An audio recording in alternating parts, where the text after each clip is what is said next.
untuk ibadah kami hari ini. Kami bersyukur Engkau ada di tengah-tengah kami dan siap memberkati kami melalui firman-Mu. Biarlah hati kami seperti tanah subur yang menyambut firman-Mu, sehingga firman itu bertumbuh di dalam hati kami, menjadi iman yang dapat menyelamatkan jiwa kami.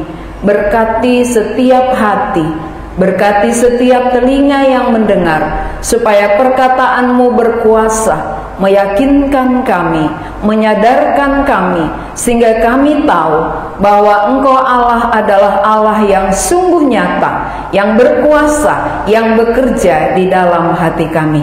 Kami siap diisi oleh firman. Dalam nama Tuhan Yesus kami berdoa. Amin. Jemaat dipersilakan duduk. Mari kita membaca dari Kejadian pasal yang ketiga ayat 15. Kejadian 3 ayat 15, hanya satu ayat saja. Karena satu ayat kita baca bersama-sama ya. Kejadian pasal yang ketiga ayat 15. 1, 2, ya. Aku akan mengadakan permusuhan antara engkau dan perempuan ini, antara keturunanmu dan keturunannya. Keturunannya akan meremukkan kepalamu, dan engkau akan meremukkan tumitnya. Tema khotbah kita hari ini, harapan tetap ada. Harapan tetap ada. Saudara-saudara, banyak manusia hidup di bumi tanpa harapan. Kenapa mereka tidak berharap? Karena tidak tahu apa yang mau diharapkan. Sehingga banyak orang menjadi apatis. Banyak orang hidup dijalani saja. Kemana sampainya terserah. Itu namanya apatis. Tetapi kita sebagai orang Kristen ada harapan di tengah-tengah banyaknya penderitaan, di tengah-tengah banyaknya kesusahan. Ada harapan. Harapan seperti apa? Harapan seperti apa yang Tuhan janjikan? Kita tahu bahwa Allah yang berfirman itu adalah Allah yang menepati janji. Allah yang berbicara melalui firman Tuhan ini adalah Allah yang berkuasa melakukan seperti yang Dia katakan. Salah satu firman-Nya kepada Adam dan Hawa, semua buah pohon dalam taman ini boleh kau makan dengan bebas. Semua, tanpa kecuali. Tapi ada satu, buah pengetahuan tentang yang baik dan yang jahat ini jangan engkau makan. Karena pada saat engkau memakan, engkau pasti mati. Engkau pasti mati. Lalu, apakah benar yang Tuhan katakan itu ketika mereka makan, mereka mati? Ya, jelas sekali. Mati itu ada 3 bagian. Mati pertama adalah secara rohani. Klik yang gambar pertama ya. Adam dan Hawa ditempatkan di Taman Eden dan ada banyak buah-buahan, tapi satu buah ini itu saja yang dilarang Tuhan. Jangan makan. Karena pada saat engkau makan engkau pasti mati. Lalu mereka sudah dengar, tetapi tidak percaya. Dengar, tidak percaya, maka melanggar. Seringkali kalau orang dengar nasihat gak percaya kan dia langgar, akhirnya berakibat. Tuhan berfirman jangan makan. Kalau makan ada resiko, ada akibat. Akibatnya apa? Kalau kau makan ini pasti mati. Mati itu langsung jadi, saudara. Apa yang Tuhan katakan genap. Mati artinya adalah gambar kedua. Mati secara rohani. Ini putus hubungan dengan Allah. Manusia, Allah tadinya bersatu, sekarang sudah terpisah. Hubungan antara Allah dan manusia yang tadinya begitu baik, sekarang putus akibat dosa. Dosa memisahkan. Ini dosa ya. Dosa, ini manusia berdosa, ini Allah yang kudus. Allah terpisah dengan manusia akibat dosa, akibat pelanggaran Adam Hawa. Tuhan katakan jangan ambil. Ini namanya melanggar. Kalau melanggar pasti ada akibatnya. Kalau melanggar pasti ada resikonya. Contoh, anak-anak kita misalnya masih kecil, lalu orang tua tahu bahwa apa yang perlu bagi mereka. Orang tua katakan, jangan pegang pisau nakku, nanti kamu terpotong. Tapi dia nggak taat. Dia pegang pisau, akhirnya terpotong tangannya, berdarah, nangis, jerit. Apakah orang tua biarkan? Enggak. Orang tua langsung tangani. Kenapa? Belas kasihan. Manusia pun sama. Manusia sudah berdosa, melanggar firman Tuhan, berakibat, tapi Allah tidak biarkan. Allah menangani. Ya, itu artinya belas kasihan Allah. Karena Allah pencipta, Allah pemilik, maka dia penuh dengan belas kasihan. Walaupun kita sebenarnya yang membuat kita menderita. Jadi ini waktu mereka makan buah langsung jadi. Pada saat engkau makan, engkau pasti mati, langsung mati pada saat itu juga. Begitu makan, hop, dia kasih lagi pada Adam, hop, langsung ketahuan. Kenapa kita ini? Kenapa? Kok kita takut jumpa Tuhan? Itu artinya putus hubungan. Tadi akrab, dekat, komunikasi yang indah, tapi ketakutan. Dan mereka tahu bahwa mereka telanjang. Itu yang dikatakan dengan mati rohani. Kapan? Saat mereka makan. Saat mereka melanggar, langsung mati rohani, putus hubungan. Berakibat kepada kita sampai sekarang, berakibat. Contohnya, ketika manusia mati rohaninya, putus hubungan dengan Tuhan, ada rasa kurang. Semua kita ini pasti ada rasa kurang. Kalau dia hitam kurang putih, kalau pendek kurang tinggi, kalau gemuk kurang kurus, kalau kurus kurang gemuk, semuanya kurang. Itu akibat dosa, akibat pelanggaran, maka manusia mengalami banyak penderitaan. Jadi penderitaan kita itu bukan Tuhan yang buat. Jangan pernah salahkan Tuhan. Mengapa manusia menderita di bumi? Karena perbuatan manusia yang telah melanggar firman Allah. Perbuatan kita yang tidak taat diawali dari nenek moyang kita, Adam dan Hawa. Ketika mereka makan, langsung terpisah, langsung telanjang. Tadinya telanjang gak malu, tapi sesudah makan buah, mereka sadar, kok kita telanjang? Lalu mereka ambil daun pohon ara, membuat cawan, menutupi kekurangan. Ini artinya ada rasa kurang. Sampai hari ini semua manusia ada rasa kurang, nggak puas. Ya, sudah ada anak perempuan mau laki-laki, makanya bisa 8 anaknya. Kenapa? Karena mau anak laki-laki. Sebelum ada anak laki-laki terus cari. Itu namanya nggak puas, ada rasa kurang. Di hadapan Tuhan sebenarnya laki perempuan itu beda atau sama? Dalam adat istiadat yang kita bedakan. Adat Yahudi yang dihitung anak laki-laki, adat Batak yang dihitung anak laki-laki, itu ya, yang dianggap menurunkan marga. Kalau dia marga Tobing, anaknya Tobing. Kalau dia Sinaga, anaknya Sinaga. Tapi kalau Boru Tobing, itu nanti untuk suaminya, gitu.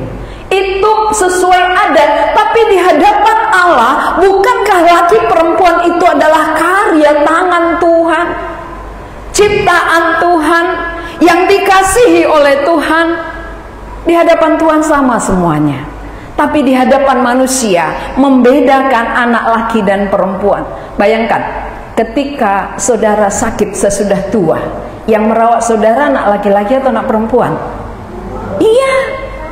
Tapi mengapa anak laki-laki yang disanjung-sanjung, Raja Nami, gitu kan? Iya. Padahal waktu kita sakit-sakitan, waktu kita menderita susah, anak perempuan di situ, bukan anak laki-laki. Yaitu pengalaman saya.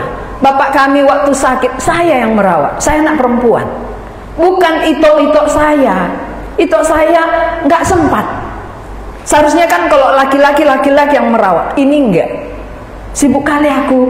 Udah selesai. Ya, sibuk. Bilang sibuk aja selesai gitu. Berarti kita nggak sibuk ya. Seolah-olah anak perempuan nggak sibuk. Padahal sama-sama sibuk, tapi kasih anak perempuan lebih dalam kepada orang tuanya. Ya, bertobat ya. Kalau menjadi orang Kristen itu harus bertobat. Sama, anak laki dan anak perempuan di hadapan Tuhan. Bagaimana lagi kalau nggak ada anak? Ya kan? Ada orang berumah tangga nggak punya keturunan. Di hadapan Tuhan bagaimana? Sama. Kan semuanya dari Tuhan. Dari Dia, oleh Dia, kembali kepada Dia. Semua anak kita harusnya bagi kemuliaannya. Nggak diberi keturunan juga, hidupku bagi kemuliaannya. Itu yang Tuhan mau. Kita lanjut. Ini mati rohani, ini sudah jadi ya. Ketika Adam dan Hawa makan buah yang dilarang Tuhan, pada saat itu langsung mati. Arti mati rohani, putus hubungan dengan Allah. Penderitaan terjadi. Penderitaan pertama, ada rasa kurang. Kedua, ada rasa takut. Takut jumpa dengan Tuhan. Makanya sering kalau dalam ibadah, kau yang bawa doi, enggak lah, enggak, kau aja. Kau lah bawa doi, enggak usah. Ini takut jumpa ya. Takut bertemu dengan Tuhan. Adam dan Hawa ketika melanggar, dia bersembunyi. Lalu Tuhan panggil, Adam, di manakah engkau? Apa jawaban Adam? Aku bersembunyi Tuhan, karena aku telanjang. Tapi Tuhan katakan, siapa yang mengatakan bahwa engkau telanjang? Apa kau makan buah yang kularang itu? Dia bukan jawab, ya Tuhan, aku minta ampun. Bukan. Tapi dia cari biang ke apa? Dia cari kambing hitam ya. Dia cari kambing hitamnya, ini perempuan ini Tuhan yang kau tempatkan di sisiku. Jadi yang salah siapa? Tuhan. Yang dia salahkan Tuhan. Perempuan yang kau kasih padaku, ini yang serahkan buah itu maka ku makan. Bukankah itu terjadi pada zaman ini? Bahwa suami istri saling mempersalahkan, orang tua anak saling mempersalahkan. Itu diawali dari Adam dan Hawa. Gak mau mengaku, tapi cari kambing hitam. Perempuan yang kau tempatkan, dialah yang memberikan kepadaku, maka kau makan. Ya. Jadi 3 penderitaan terjadi ketika manusia jatuh ke dalam dosa. Rasa kurang, rasa takut, saling mempersalahkan. Itu sudah terjadi. Jadi kita akuikah itu bahwa jadi dalam diri kita sampai hari ini? Sudah dikasih makan, masih kurang. Sudah ada rumah, tetap kurang. Apapun yang ada, kita merasa nggak pernah puas, nggak pernah cukup. Selalu menuntut supaya Tuhan tambahkan. Kita lanjut ke gambar nomor 2. Klik gambar nomor 2. Ini mati kedua. Pertama tadi mati rohani, putus hubungan dengan Allah ya. Sekarang mati jasmani. Orang mati secara jasmani ini semua ke kuburan. Ini pasti jadi. Kalau Adam dan Hawa tidak makan buah, nggak ada kematian. Jadi sekarang mengapa kita semua tidak punya orang tua? Walaupun masih ada ya. Kenapa opung-opung kita, nenek-nenek kita sudah mati? Karena akibat dosa. Pada saat engkau makan mati, Jadi ketika kita melihat orang mati, itu akibat daripada upah dosa. Setiap kali kita melayat, harus kita sadar, oh ini karena pelanggaran Adam Hawa, pelanggaran nenek moyang kami, membuat kami harus mati. Semua kita yang hadir ini pasti mati. Tidak ada yang akan hidup selamanya. Semua akan menghadap Tuhan, ya. Semua kita akan menunggu giliran kita. Kapan giliran kita akan dipanggil Tuhan? Saudara sudah siapkah ketika gilirannya tiba? Ketika saat Tuhan pemilik hidup kita memanggil kita, sudahkah ada kesiapan kita bertemu dengan Tuhan? Tuhan pencipta kita adalah kudus adanya. Kalau kita kudisan, tentu kita nggak berani ketemu. Allah kudus, Allah esa, Allah adalah suci. Lalu aku berdosa. Bagaimana berdosa ketemu dengan yang suci?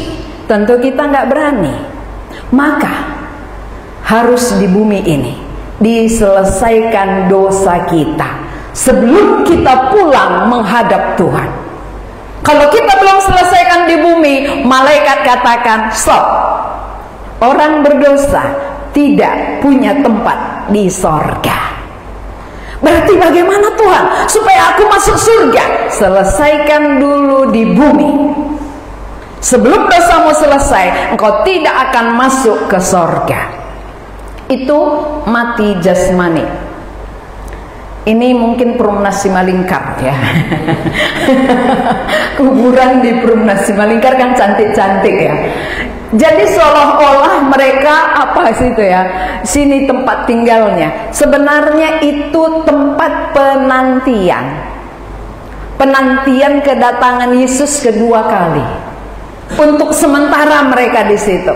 Waktu Yesus datang kedua kali, nanti akan dibangkitkan. Tuhan Yesus akan panggil seperti dia membangkitkan anak janda di Nain yang sudah mati. Dia katakan seperti membangkitkan Lazarus yang sudah 4 hari di kuburan. Ingat ya ceritanya Lazarus. Lazarus keluar. Lazarus dengar. Lazarus keluar. Coba kalau kita yang panggil, kan nggak ada yang keluar dari kuburan, kan? Siapa yang ziarah dia lalu dia panggil saudaranya keluar, saudaranya itu, "Opung, kami datang." "Oh iya, bawa apa nakku?" Kan nggak gitu ya. Tapi waktu Tuhan Yesus memanggil Lazarus yang sudah 4 hari dalam kuburan, dia dengar suaranya, lalu dia keluar dari kuburan.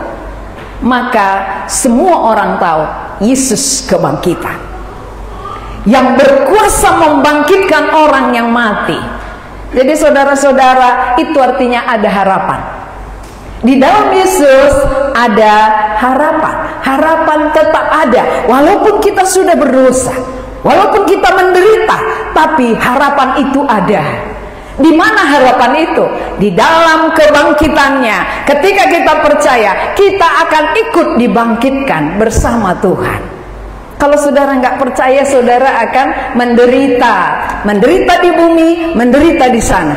Tapi kalau kita percaya, kita akan bersama Yesus di sorga yang mulia, di sorga yang senang selama-lamanya. Ini kedua, ya. Mati secara jasmani. Pertama rohani, kedua jasmani. Rohani sudah terjadi, jasmani pasti terjadi. Setuju nggak setuju saudara? Saudara pasti mati. Ya, nggak ada yang bisa bertahan. Aku janganlah mati. Kemana nanti warisanku ini? Ya, gitu ya. Tapi Tuhan katakan semua manusia ditetapkan untuk mati 1 kali, dan sesudah itu dihakimi. Berarti mati 1 kali bukan titik, bukan selesai. Mati 1 kali, sesudah itu masuk ke penghakiman. Siapa yang berani berjumpa dengan hakim kalau banyak salahnya? Pasti ketakutan, ya. Jadi banyak orang kenapa nggak takut mati? Karena dia nggak tahu bahwa dia akan dihakimi. Dia kira kalau udah mati itulah surga. Maka dia mau cepat-cepat mati karena pikirnya mati surga. Kalau orang yang tahu mati pasti dihakimi, dia tidak berani mati sebelum dosanya dibereskan. Sebelum dosa diselesaikan, kita nggak akan berani menghadap hakim.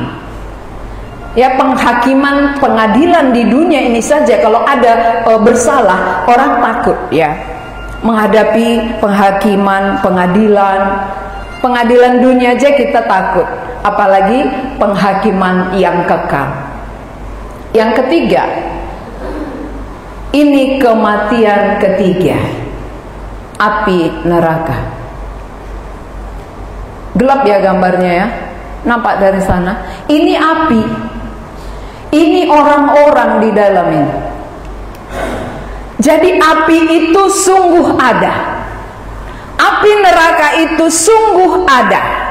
Lalu ada orang bertanya begini, kenapa Tuhan buat ada api? Bukankah Tuhan itu kasih? Iya benar, Tuhan kasih, tetapi hukuman itu sebenarnya diciptakan itu untuk musuhnya Allah. Musuh Allah itu setan. Ini tempat setan sebenarnya, tempat iblis. Tapi karena manusia tidak mau berpisah dengan iblis, karena iblis dimasukkan ke api, ikutlah dia. Ngerti maksudnya ya? Pegangan tangan dia dengan iblis, nggak mau dia pisah. Ayo pisahkan itu, enggak. Karena iblis dilemparkan ke api neraka, maka yang berteman dengan iblis sama dimasukkan ke api neraka. Jadi sebenarnya Tuhan sayang.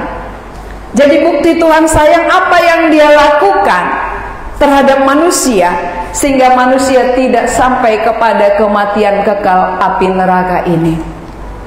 Saudara tahu, yang pertama, mati yang pertama sudah jadi, nggak bisa dihindari.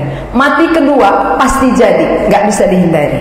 Mati ketiga masih ada harapan. Kematian ketiga, kematian kekal di api neraka ini masih bisa dihindari. Kita masih bisa lepas dari api neraka ini.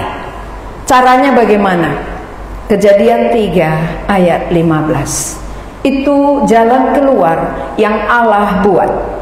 Kejadian 3 ayat 15 itu, aku akan mengadakan permusuhan. Ini Tuhan yang katakan ya, Tuhan yang berbicara.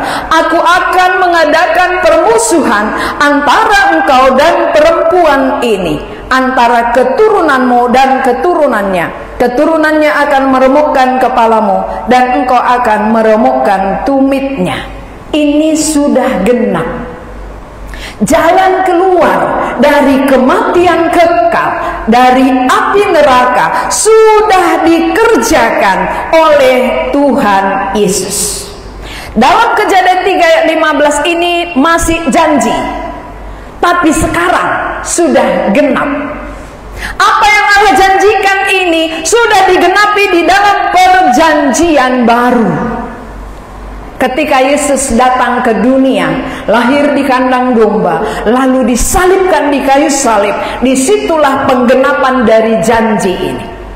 Jadi apa yang Tuhan katakan, Dia berkuasa menggenapinya. Aku akan mengadakan permusuhan antara engkau, itu ular ya, dan perempuan ini, itu Hawa, antara keturunanmu, iblis, dan keturunannya, itulah Kristus. Jadi antara iblis dengan Yesus bermusuhan. Maka dikatakan di sini, keturunanmu akan meremukkan tumitnya, tetapi keturunannya akan meremukkan kepalamu. Mari kita perhatikan gambar yang keempat. Ini, Yesus meremukkan kepala iblis. Ular gambaran iblis ya. Jadi ketika Tuhan Yesus di kayu salib, disitulah Dia meremukkan kepala ular. Kepala ular itu disitulah bisa, di kepala itu ada bisa yang mematikan. Berarti bisa yang mematikan sudah dimatikan. Ngerti maksudnya ya? Bisa yang mematikan manusia akibat dosanya telah diremukkan oleh Tuhan Yesus di atas kayu salib, sehingga kita bebas dari kematian kekal. Berarti tanpa kematian Yesus, kita semua akan mati. Mati selama-lamanya. Untuk apa Yesus mati di kayu salib? Mematikan, ya, mematikan kuasa musuh. Berarti upah dosa maut. Kematian itu telah dikalahkan. Sehingga siapa yang percaya Yesus sebagai penggantinya, dia bebas dari hukuman kekal. Mati pertama sudah jadi, mati kedua akan jadi, mati ketiga bisa dihindari. Hanya mati kekal yang bisa kita hindari, tapi yang pertama dan kedua tidak bisa.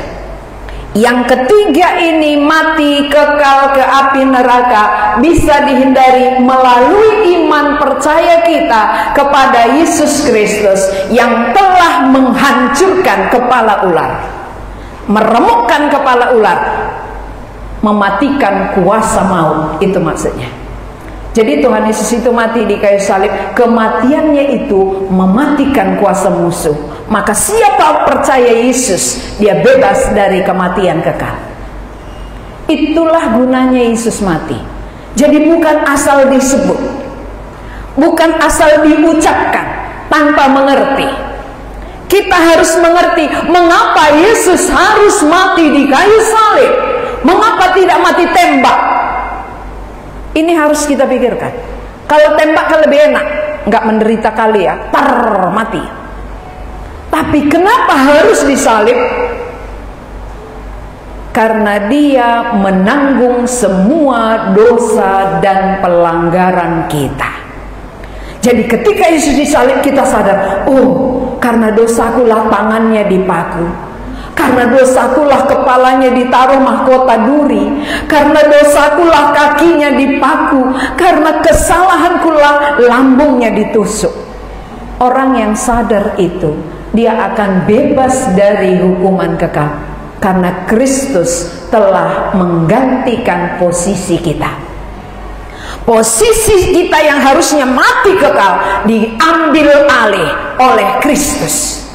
Maka siapa yang percaya kepada Yesus bebas. Dia tidak lagi dihukum di api neraka, tapi diselamatkan, masuk hidup kekal, masuk surga, tinggal bersama dengan Tuhan Yesus. Itu arti iman. Jadi kita beriman bukan beragama. Beda ya. Beda beragama dengan beriman. Kalau beragama itu mereknya di luar. Iman itu dari dalam. Dari dalam hati muncul iman kita bahwa inilah satu-satunya yang bisa membebaskan aku dari hukuman kekal di api neraka. Tapi kalau beragama itu gampang. Gampangnya di mana? Baptislah aku biar aku jadi Kristen. Udah, mereknya apa? Kristen. Nggak susah kan? Lalu ke agama yang lain juga, itu simbolis. Tapi yang Tuhan harapkan adalah iman yang muncul dari hati kita, kesadaran kita, pengenalan kita bahwa Yesus adalah benar-benar Tuhan. Yesus Tuhan yang menjadikan alam semesta, yang menjadikan bumi dan isinya, yang menjadikan manusia. Dan karena dia yang menjadikan kita, dia rela menggantikan posisi kita di dalam hukuman kematian itu, supaya kita bebas dan kita tidak lagi dihukum di api neraka, tapi kita masuk surga bersama dengan dia. Jadi ini bukan otomatis ya, kalau sudah dibaptis dia langsung surga alamatnya, bukan.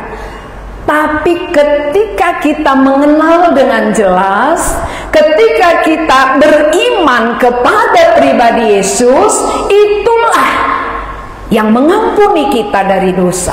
Itulah yang menjamin kita untuk masuk ke dalam kehidupan kekal. Berarti nggak ada pilihan. Pilihan untuk diselamatkan hanya melalui satu pribadi, itulah Yesus Kristus. Tidak ada jalan lain. Maka dalam Yohanes 14 ayat 6 berkata, "Akulah jalan, kebenaran, dan hidup. Tidak ada seorang pun yang datang kepada Bapa kalau tidak melalui aku." Mengapa harus melalui Dia? Karena Dia satu-satunya yang pernah datang dari surga, dan Dia sudah mati dan bangkit naik kembali ke surga. Itu membuktikan Dia pemilik surga.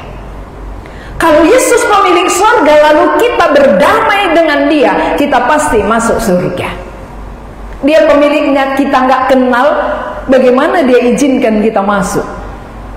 Karena Dia pemilik, kita bersahabat mulai dari sekarang. Ketika kita mati, kita akan bersama Dia. Malaikat akan sambut kita. Mari silakan masuk. Kamu yang sudah kuampuni, kamu yang sudah kutebus, silakan masuk. Jadi selama kita hidup di bumi, bukan hanya cari makan, bukan hanya untuk kebutuhan tubuh, karena tubuh akan berakhir.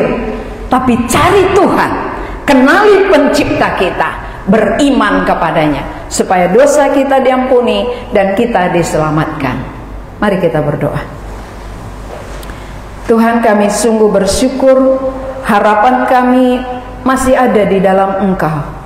Walaupun kami banyak mengalami penderitaan oleh karena dosa dan pelanggaran kami, tetapi Engkau memberikan jalan keluar melalui pengorbanan-Mu, melalui kematian-Mu di kayu salib. Itulah pengganti kami. Dosa-dosa kami ditanggung oleh Tuhan Yesus di kayu salib, supaya kami yang percaya akan bebas dari kematian kekal. Berkatilah kami, berkatilah firman-Mu, supaya bekerja di dalam diri kami masing-masing. Roh-Mu yang kudus meneruskannya, agar firman itu bukan hanya menjadi pengetahuan, tapi menjadi iman yang dapat menyelamatkan jiwa kami. Dalam nama Tuhan Yesus kami berdoa. Amin.